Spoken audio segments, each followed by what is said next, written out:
Hello, so today we're going to be going over some of the best comps on patch 15.5. This is going to be an updated version of the previous guide that I made a few days ago. The main reason is that there's a couple comps that are a little bit more optimized, some things that are brought a little bit more to light. There hasn't been a B patch or anything, so it's still the same patch, but I thought that, per week, usually people like these videos, so I'm going to do them. Typically, I'm doing daily guides on this channel, so if you already watched the previous one, this one's going to be a little bit of additive and kind of reinforce some of the things we talked about. But anyways, whenever I do these best comps guides, these are not necessarily the strongest, highest cap comps all the time, but I'm going to try and break down some non-reroll options for you, as well as some reroll options to give you the best chance of ranking up and playing around the current set and landscape of the game.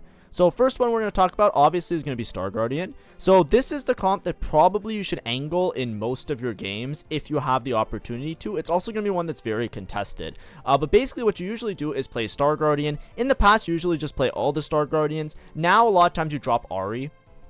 Ahri kind of doesn't matter too much on this board. It doesn't really provide that much of a bonus. So typically you're actually just going to play 7 Star Guardian. And it's a little bit better to play around K'Sante as well as the Varus to optimize your damage for your Jinx, as well as have an extra unit on your board. Sometimes you can even drop more of the Star Guardians and you can end up playing a Kabuko as well.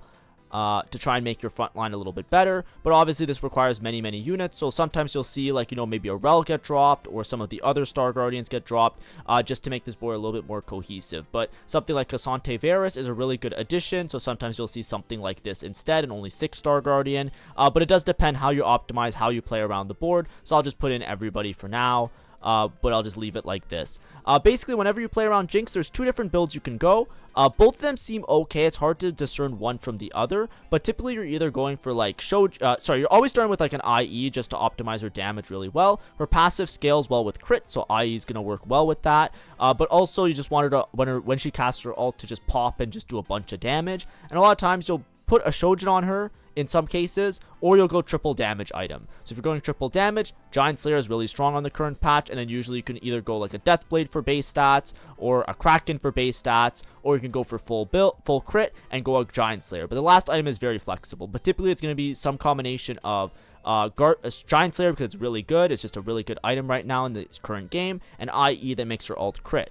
What I was saying about Shojin before is that a lot of times a third item or an item that you can put on her is Shojin as well, and that's because one of the most broken fruits on her, or the fruit that you're usually going to try and aim to get on the Jinx, is actually going to be, let me get the power-ups, Gather Force. This is Jinx's best fruit by far. It's absolutely broken on her. It's one of the best things you can hit. On cast, gain stacking attack damage equal to 45% of the mana spent. Basically, after 2 casts, she's getting like equivalent of a Deathblade or more, just because of the way that her mana works with the fact that she can cast pretty fast because she has a lot of attack speed. So this is actually just the best for her almost always. Other options in the past were typically stuff like Sky Piercer, where you get Shred and Sunder because your board's doing both AP and AD damage. This is a lot of value for what it is, so it's usually good. You can just build damage items that way, but like I said, you're usually going for Gather Force with this setup. That's like the best way to do it. That's how you make your Jinx pop and do like all sorts of crazy things and do absolute insane numbers. So because you're building Gather Force and you're going for like this multi-cast effect, a Shojin actually works pretty well because if you get more casts off, you generate more AD, so it works almost like a damage item, so it can go in place of a third damage item. But typically you'll see either 3 damage items on the Jinx because she'll cast fast enough with the attack speed, or you'll put 2 damage items and a Shojin on the Jinx. Either or is fine. It's whatever makes best use of your components, you can make it work. Additionally, we have Poppy. Poppy also becomes kind of like a carry. A lot of times with Poppy, what you end up doing is you build specific shielding items on her. Now, this is the part that's a little bit awkward because obviously you're rolling for specific fruits, but that's the way the set is kind of designed, that a lot of these fruits that are really powerful, they're just so much more powerful than everything else that you kind of have to just like go for it. But a lot of times you'll build shielding items on the Poppy, and then your fruit that you'll go to optimize it is going to be Best Defense. Best Defense basically makes this Poppy do insane damage. She does almost as much damage as the Jinx in some fights, depending on like how long the fight lasts, because the Jinx will obviously outscale if you have Gather Force on her. But basically, when granting or receiving shields, you add 175% of the shield's value as bonus physical damage. So if you just give the Poppy a whole bunch of shielding items, she's gonna hit like a truck. Her next auto attack is just gonna like one tap frontline units. It's absurd, it's insane, and that's usually what ends up happening. Additionally, you get a lot of value off shielding because you also have the Star Guardian bonus with the Nico, where you get get increases to shields and healing, which works really well in tandem with everything else. Now, because you're hoping for the Poppy to get shields and to pop units using her auto attacks, and you're hoping for the Jinx to scale up with Gather Force, that's why things like Cassante work really well. Playing more Star Guardians and getting the extra bonuses, it's nice and all, but having like the Wraith and the Cassante in and having a little bit of extra juice in your front line can help stall out long enough for the Jinx to hit critical mass, where she's just deleting the whole board in one cast, and things like the Poppy doing an insane amount of damage. So that's typically what you're going to see with Star Guardian. Of course, there are some other options if you miss, or if you don't hit as hard. There are other flexible options like with Tiny Team, where you can play less of the Star Guardian units and kind of drop down into like a similar core. But this is the comp that's just like really dominant right now, and it's the one that you're usually going to go for, and it's going to be a little bit of a fruit check in order to optimize, but that's typically how you're going to be playing the set. Next comp that we're going to talk about is this comp's a little bit new. I didn't talk about it before. I kind of had it a little bit on my radar, and I didn't really make a guide on it, but this is the new quote-unquote Akali comp.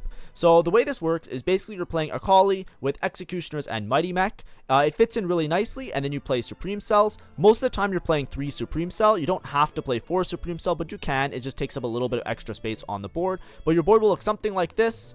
Excuse me, I'm missing another unit, which is Cassante. But basically, your board will be a level 8 board. You're going to be playing around primarily these 4 cost units: Akali, Jarvan, Cassante, and Ryze.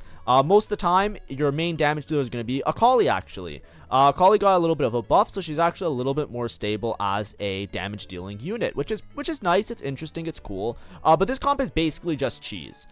In my opinion, I think that it's really inconsistent, and it's also very risky. I think that a lot of the popularity of this comp on the current patch is because of 2 things. Number 1, it's very easy to cheese your opponents, which we'll talk about in a second. And number 2, having an uncontested line where a lot of people are playing around Star Guardians. This is a comp that if people don't hit their upgrades, you can very easily steamroll them and do really well. So it's an uncontested line that has a good potential to consistently place top 4, which is why it's making it on this list. But me personally, I would play it with an air of caution. I don't think it's something that's like, how do I phrase it? It's not like broken that because it's really strong. It's more so like you're hoping that you punish people for bad positioning, and that's how you gain a lot of your placements, or you gain a lot of your elo or your wins, so to speak. With this comp, the main way that you build her is with double Nashers, and a lot of times you have double Nashers and a QSS.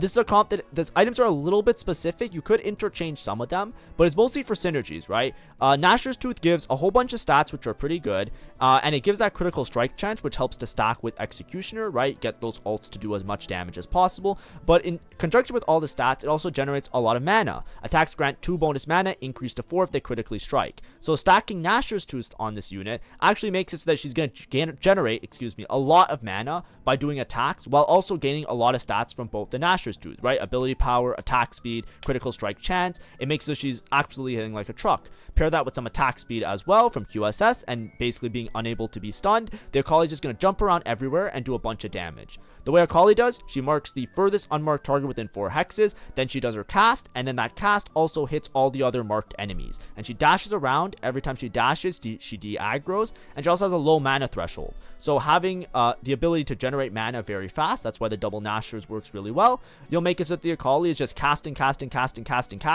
and as she does that, she marks and marks and marks and marks, and she goes AP damage, and then eventually you kill everything. Now, why does comp do particularly well? Because obviously, you have the cheese positioning, right? Let's say you have an opponent where they're going for a scaling build, or they're going for something else. There's basically 2 hexes that are the key hex. I'm going to move these units back for a second just to kind of explain it. But you basically have this hex over here and this hex over here, right? 2 or 3 from the left, 3 from the left, or 3 from the right. Akali targets within the furthest unit within 4 hexes. So if their opponent carry is over here and you position your Akali here, 1, 2, 3, 4. So she's going to target this unit, and she's going to instantly jump on the unit, cast, and then that unit's basically going to either die or be around half health. And then as the Akali jumps around to other units on the board, every time she jumps around, she's going to tickle down this unit because she has the extra, once the units are marked, she'll do some extra damage to the marked enemies, right? So that's great. Basically, she'll just cheese. You'll kill the backline carry, and then once the backline carry is killed, you basically win the fight. That's basically how this comp works. It's a big cornerstone of it.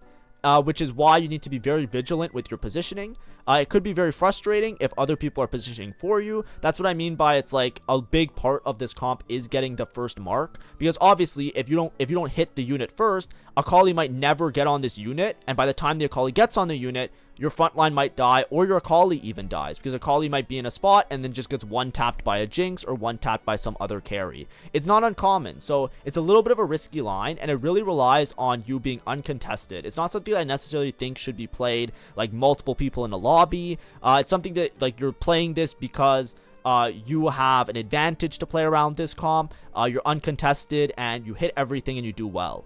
The comp also really relies on upgrades. In Akali 1, this is going to be your main damage, and it's also like relating to cheesing the opponent's backline. You really need to hit Akali 2 very fast with this comp. That's why I say you want to be uncontested. It could support multiple people. You could do fine with multiple players in the lobby playing this comp. Of course, I'm not saying that's impossible. What I'm saying is be careful. Obviously on this list because it is really powerful and consistent, because you can easily just win games and gain LP really fast with this type of play style. But it's something you also want to err on the side of caution.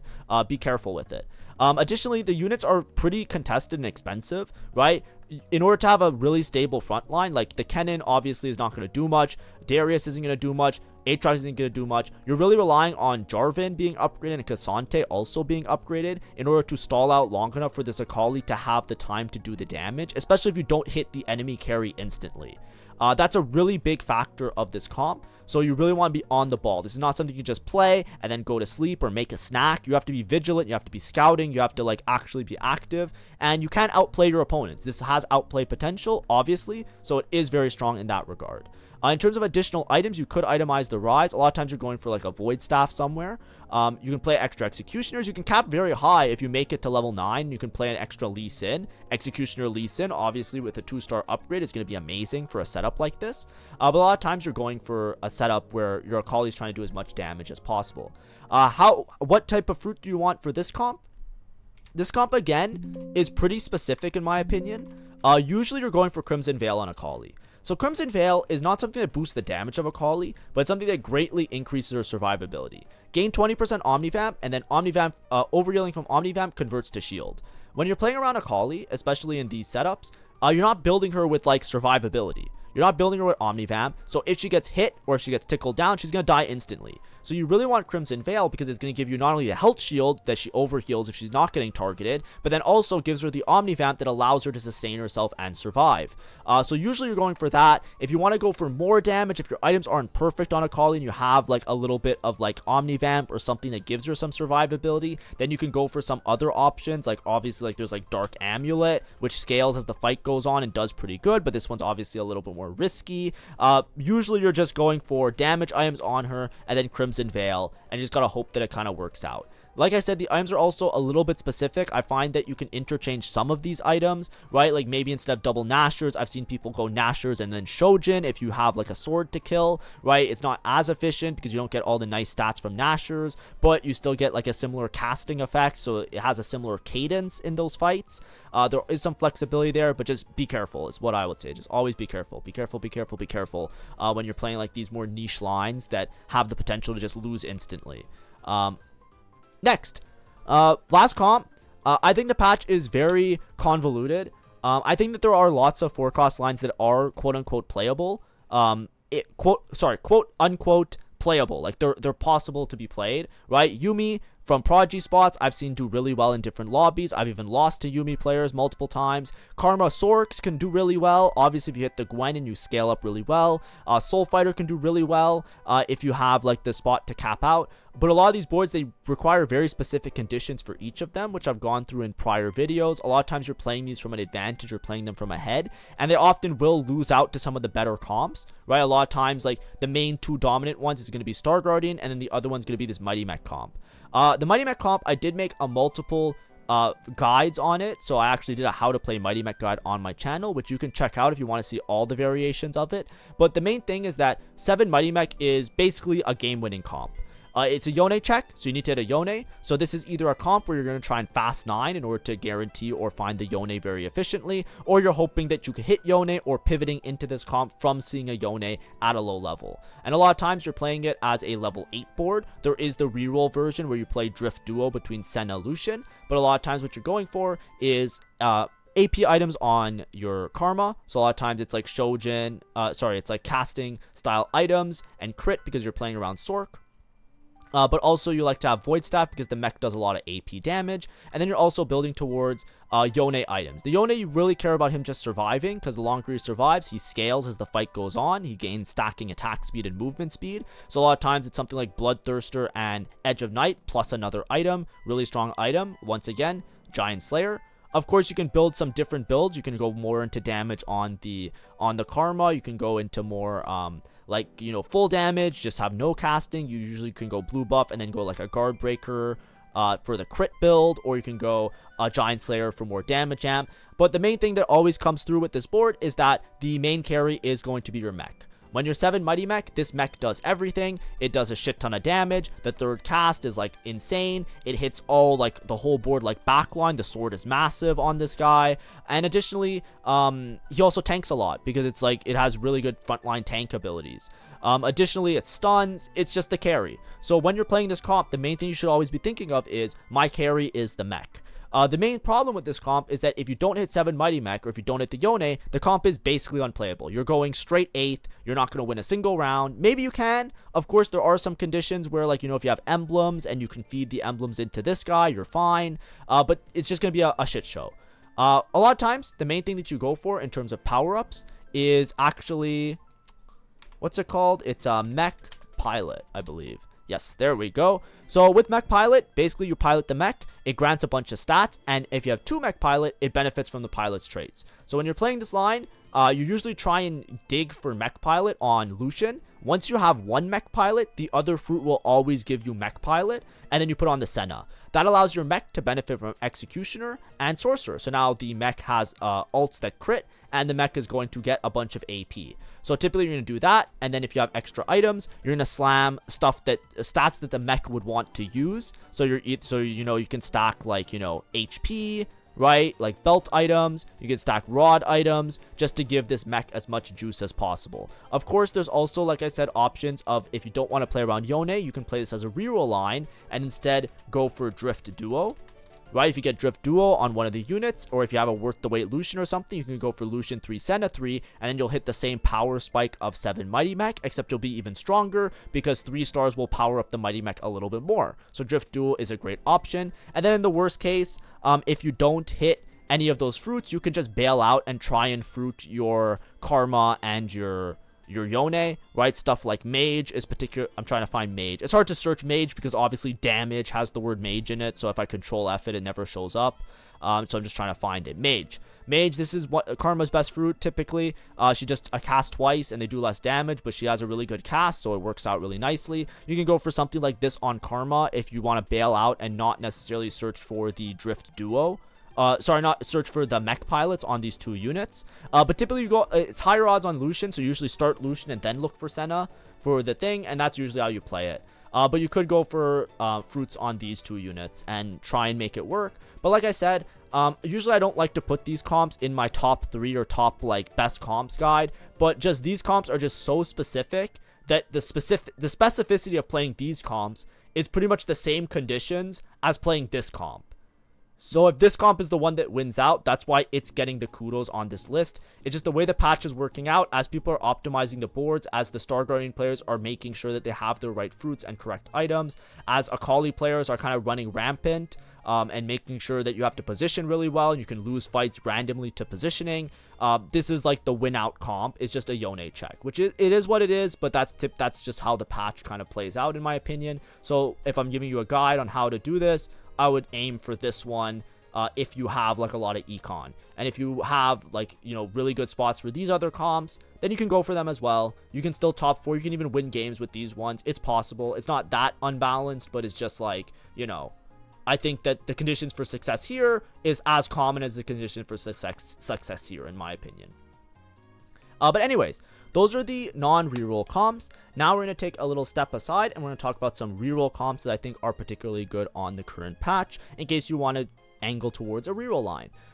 The first one that I wanted to talk about is Janna. This one's a little bit new. So basically this one's fruit dependent. Once again, that's just the way that the set is. But basically there's the fruit that just got re-enabled that is pretty good, and it's Veteran. So Veteran basically makes certain units into a mentor. When they're a mentor, they get damage amp, and then they will gain 35% attack damage and ability power once they get to 4 mentor. So usually 4 mentor, you get like an upgraded ability. Here you're just going to get a bunch of stats. The one that is the preferred line that seems to do pretty well is Janna reroll. Typically what you do is you reroll for Kabuko and you reroll for Janna, and this line is extremely strong. It's pretty popular and it does really well. With Janna, you have lots of different builds to go on her because there's many that work. Typically I see like blue buff, Jewel Gauntlet, and then a Giant Slayer, right? It's similar to like how I describe a lot of the other units, right? You get a bunch of stats. She's gonna have a bunch of stats because of her 4 mentor bonus if you play mentor this version, right? It says here that I'm only playing 3 out of 1 mentor, but Janna will be a mentor, so it's gonna be 4 mentors. So she's gonna have a bunch of base stats from that. Then you also get the Jewel Gauntlet, which makes her ability crit. You make sure that she casts a bunch with blue buff. It works really well on her. And then obviously Giant Slayer, one of the better items. It's just a really good item. You can't go wrong with Giant Slayer. That's basically like if you can take away one thing from most of these videos when I'm talking about items, currently Giant Slayer, you can't go wrong, right? You make a Giant Slayer, it'll always be good on somebody. It's just it's a good item. It's good value for the components. It's good value stats. It's just something good. Additionally, you can go for a full crit build. If you want to go for full crit, you can even build a Nashor's on her. Nashor's JG, right? Crit, drive up that crit chance. Nashor's kind of generates you a good amount of mana as well. You can go for a build like that. But typically, I would think this one is a little bit stronger. You can even go Strikers. Just get like the damage amp that way because you're already going for a crit build. Just go a full crit build. There's flexibility there, but typically it would be one sort of mana generation, right? And then some sort of crit just to make sure that she does a bunch of damage. And then some sort of damage amp item to kind of complete your build, right? Drive up all of those stats in a really nice way. She does have a lot of damage amps, so you know you could technically just like foresee the damage amp, or like what's it called, like forego the damage amp, because she's gonna have like a good chunk because she's a strategist. And you could just go for like full crit or even utility items if you're missing utility items and then move them later. Stuff like that, all fine. I think it's pretty flexible. Then what you're also going to go for is Kabuko. So Kabuko, the way that you build them, if you're going for like a max cap version of this comp, you can pick any frontline fruit. Anything will be good. But typically you're going for, guess what? Hey, it's going to look familiar. What are we thinking about, chat? That's right, you build them with shielding. And why do we build them with shielding? Because we go for best defense. It's really unlikely to find on Kabuko, so this one you usually have to dig for. So you gotta really be efficient with your fruit removers. So I would say that this comp is very difficult because it's very difficult if you want to play it sometimes, because Veteran is very unlikely on Janna. It's actually one of her least likely fruits to find, and best defense on Kabuko is also one of his least likely fruits to find. But they're also the enablers for this comp, right? Best defense isn't necessary on Kabuko, but obviously you need Veteran on Janna. If you don't have Veteran on Janna, the comp doesn't function. This isn't a real comp without Veteran Janna. The whole point of this is Veteran Janna. So you need Veteran Janna. So a lot of times if you're playing this or you have a good Janna spot, and you don't have the fruit, it can be a little bit awkward. You might not even hit Veteran in some cases. So that's a bit rough. Be careful out there. If it doesn't happen, if it doesn't work out, you know, at least I warned you about it. Like, I don't know what to tell you. And then obviously Kabuko, best defense is going to be hard to find sometimes, but that's going to be your better option. If you already have best defense, or if you're capable of hitting already, then you can build the shield items. If not, you can just build generic tank items and just pick a tank fruit on the Kabuko. But obviously you need Veteran on Janna. That's obviously going to be the more important thing. Additionally, with Kabuko, you can put him here. Obviously, also I think double Sterix is better because he has better AD scaling, so you don't have to build like the Crown Guard. But either way, Kabuko stuns the backline, which is really nice, especially when he gets his upgrade. It doesn't show the upgrade here, but his upgrade is like a giant beam that hits to the backline carry. Then you have Jarvan that stuns. It's basically the same old mentor bullshit where all of this frontline is really hard to deal with. One thing is that you don't really want to build anti-heal with this comp. If I can give you one takeaway, don't really try and build like your anti-heal style items. This or this or this. just because Udyr will give you anti-heal, it's better just to use those components for other damage or tank items, right? Just be careful with those items. Obviously, you can make it if you have nothing else to make, but Udyr will give you some anti-heal, so just for efficiency, use those components for other items. Of course, if you have extra items, something that always goes without saying is Protector's Vow on Jarvan, just to make sure he casts, because it can easily sway the fight and win you a fight instantly. One thing I will say about this comp as well, besides the fruits being hard to find, I think that this comp is very risky, because basically, like, without Rise, you can play Yasuo, so it is possible to hit 4 Mentor a little bit earlier, but this comp really caps around Jarvan, Cassante, Rise. Like, it caps around the 4 costs. If you don't hit the 4 costs, this comp really feels lackluster. So a lot of times you want to be able to play this from a good Janna spot. You want to have a lot of Jannas and a lot of Kabukos. It has to be an obvious reroll angle for this comp, because if you don't hit them early enough to be able to push levels to guarantee these other units, you're going to have a bad time. Genuinely, like, it's one of those comps where it's like, you know, you're playing for low cost reroll, you hope to stabilize, then you gotta push levels, and you gotta hit your max cap, or else you're very easily gonna bot 4. So be careful. Like I said, play it like, you know, there's moving parts to it. Like I said, I would play this if I have a good Janna spot. I would check the fruit, and then I would use that to judge whether or not I want to dig for the fruit, right? If I have a Janna and I instantly hit veteran, I'm kind of down to, like, give it a go, give it a whirl. But if I have to dig for the fruit, I'm not hitting veteran, you know, it's a little bit, it could be a little bit of a panic situation. Next, the other reroll comp I want to talk about is just Kog'Maw reroll. So Kog'Maw reroll, I think, benefits a lot from the bug that makes it very easy to hit Kog'Maw, which I'll talk about a little bit in this thing, because it's basically like a feature. Everybody does it, so I have to tell you guys about it, because, you know, it's acceptable apparently. It's not bug abuse, so whatever. It was accepted in tournament as well, so, like, you know, if the people can compete for money with these bugs, that's just how I have to present to you all the information that I have in that regard. But anyways, you play 6 Protector. 6 Protector is great, very tanky. It does require the Cassante, but usually you're rolling on level 7. You can usually find a Cassante. If you can't, it's going to be a little bit rough. And usually go for Nico 3, Cassante 3, and in some cases you can also go for Janna 3. But basically, Kog'Maw, after the monster trainer buffs in the previous patch notes, is really strong in its base form and has a lot of different win conditions. But typically with Kog'Maw, you build him with a Shojin, you build him with the Archangels, and you build him with +1 after that. So it's usually Shojin, Archangels, and then one other item.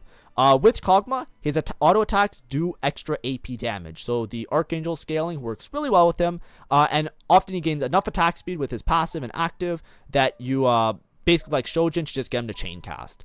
Part of this goes really nicely into his fruits, right? The main fruits that you go for are either Fairy Tail, right, where you spawn these extra fairies that do a bunch of damage, and every time you cast, you spawn fairies. So with a Shojin attack speed build, the Kog'Maw will chain cast, will just cast repeatedly, and you'll just spawn infinite fairies, and you'll do infinite damage. So this works out really nicely.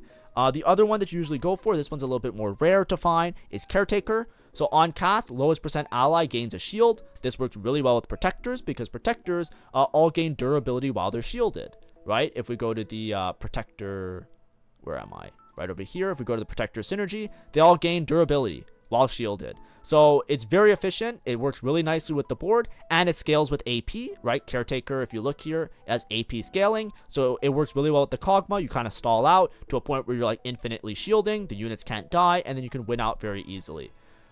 As the last item, before, usually people would go for double Shojin. I don't even think double Shojin is that good anymore. Now people are going for Guinsoo, and it doesn't look that bad, but it still looks pretty bad on the stats. It's kind of weird. I don't know why Guinsoo works particularly well with him, because he already has so much attack speed, it feels like a little bit of a waste. But stats are starting to say that it's good, so maybe it's just, like, a matter of, like, ramping up faster that kind of helps him with, like, these Fairy Tail builds and these different Caretaker builds. It could also be, like, item economy that's a little bit better early game as well. Obviously, if I had to pick, I would probably go for, like, anti-heal red buff if I was going for attack speed, because the starting attack speed is probably just better, and it does a little bit more damage, and you get anti-heal, which is just good, because you already have Shred Sunder, so now all your utility is dealt with. But also, you could go for survivability, right? Kog'Maw is going to ramp up and do a bunch of damage to make sure you don't get randomly killed. Even, like, an Edge of Night could sometimes be really good, right? This is, like, similar to, like, Ashe builds in the past, right? You just make sure that you don't get sniped, and the Kog'Maw will clutch up. Usually pretty good. Anyways, you have lots of different tank fruits that all can work out pretty well on this board. If you don't have Nico 3, Cassante 2 is obviously going to be your next pick. But you can also play this from like worth the wait with like some of the other protector units if you so choose. To optimize this board, what makes this board really great is that there's lots of win conditions. Strategists and strategist emblems work really well. Because Janna is a strategist, you can easily just put in a lot of value by just playing some extra strategist units. So you can cap very high. You get a lot of extra durability and shielding. And then the shielding, you know, what did we learn about shielding with protectors, guys? It gives them durability. So it works really well. It's just a really good synergy. So the board becomes very coherent and very powerful. Additionally, Kog'Maw has a lot of different, what's it called? Horde artifacts that are broken on him. Static Shiv. I think Wit's End is okay. It's not necessarily that great. Dawn Core is like the big one. Dawn Core is really broken. Where's the other one? I'm looking for Lichbane. It's hard to find because I never click on this thing because it's shit on everybody else. Lichbane's also good on him. But typically the main ones I think are either Static Shiv, which just does a bunch of extra damage, or the Dawn Core. In some cases, I've seen people go Blightning. I think that's a little bit more memey. It's not as strong. But you have lots of options. And then there's lots of other ones of these that work really well on frontline. Where any of the frontline ones you can often put on your frontline, which makes it really good. So if you have one of the win conditions, specifically Dawn Core, I think is one of the easiest of them to build in win condition. I've seen Kog'Maw 2's win. That makes it really strong. The other thing that's really great with this reroll line is the fact that you can abuse a bug that deals with the monster trainers. Like I said, this was legal in tournament, and everybody does it on ladder. So it's just a feature at this point until they fix it.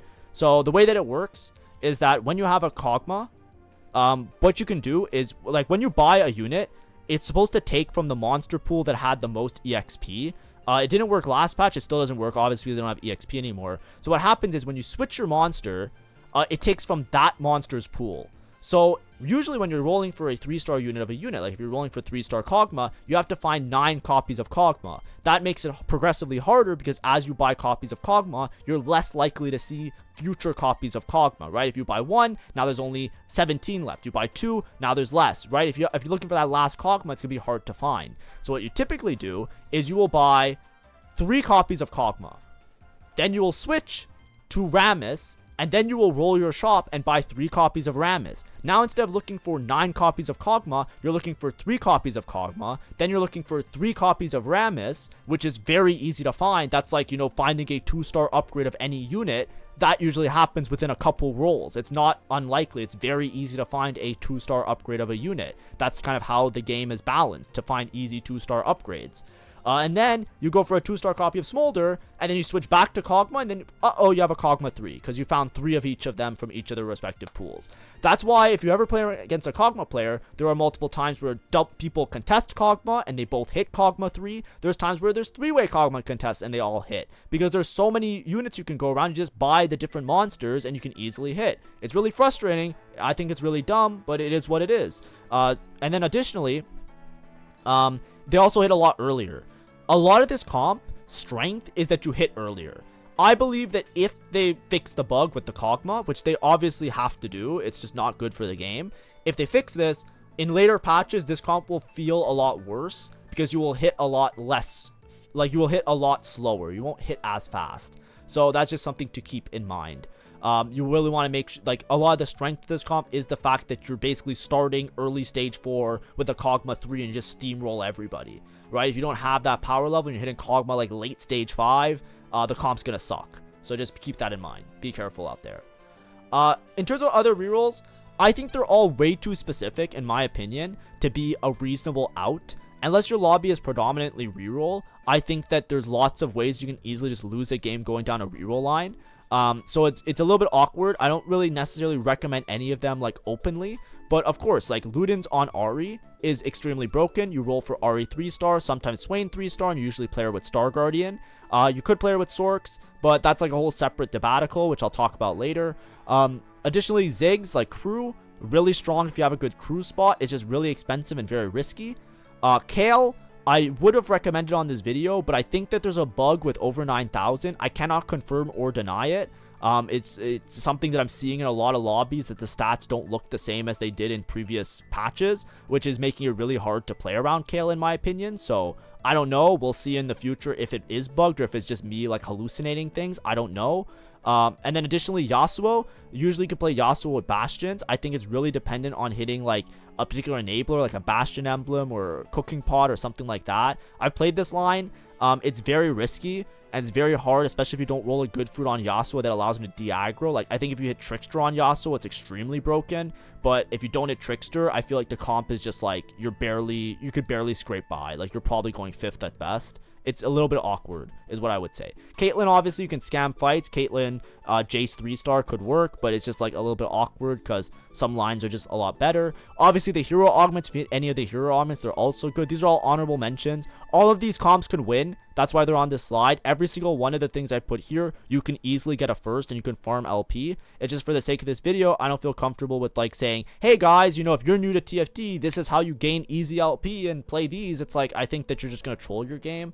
And I think you should stick to more of like playing around some of the other comps I mentioned. But obviously that's like a me personal thing. Of course, I have and will be doing guides on a lot of these. I've been working on the hero augment guide. I just feel like a little bit burnt out, so I haven't been working on it just yet, but I'm hoping that it should be out either tomorrow or the day after. Additionally, I'm deciding whether or not I'm going to do a piece. Like, I want to make a video today. Like, this video is uploaded a little bit late. Today's video, I was going to do like a big, like addressing a lot of the issues I have with set 15 and some of the things I've been talking about a lot on stream. I'm not going to be playing much TFT anymore. I'm still going to make guides, don't worry. If you guys like the daily YouTube content, I'm still going to be posting daily. But it's just been really frustrating and annoying to me, right? There's a lot of things that are just like, you know, not done well. And I don't mean in terms of like balancing or anything like that. I'm not trying to like make a witch hunt or anything. I mean like basic communication that's just really annoying. I was talking before about Ahri. I want to do a guide on Ahri and I want to do a guide on Sorks. And it's just like, you know, the patch notes said that she was buffed. And like, if you read this, she's not. So it's like the patch notes are wrong. And then I was looking at other problems with the patch notes, and it was just like really frustrating because like the patch notes, there was things that they said they changed that they didn't. And now I have to like Scooby-Doo what was changed and what wasn't because it's like not properly communicated. It's stuff like that that I want to point out. And I want to make a video about it, but at the same time, I don't want to spread hate or like, because I think the TFT community is like really stupid and toxic at times. So I don't want to contribute to that because my issues are more towards like logistics type of stuff that make it really hard for me as a content creator as well as a player of the game. So I'll decide if I do that piece or not, or maybe I'll just do it on the VOD channel instead. If you check out the VOD channel, I'm deciding if I do that or not. So we'll see if that comes up later. If not, it'll just be guides as usual for the rest of the week. I'm deciding if I'll do like some more tier lists and stuff like that. But hopefully today was useful. Hopefully today was fun. And hopefully this helped you out a little bit, especially with some of the comps that maybe I didn't mention in the previous guides. Of course, if you're looking for some of the guides on some of the other comps, you can check out my channel because I do have a lot of guides on some of the things that I kind of alluded to or didn't fully mention. And of course, if there's a comp here that you thought, oh, I want more details about it, I also have like how to play guides on my channel that you can check out. That should help you out with a little bit of that type of knowledge and stuff like that. But anyways, thanks for watching as per usual. Have a great day and see ya. Bye-bye.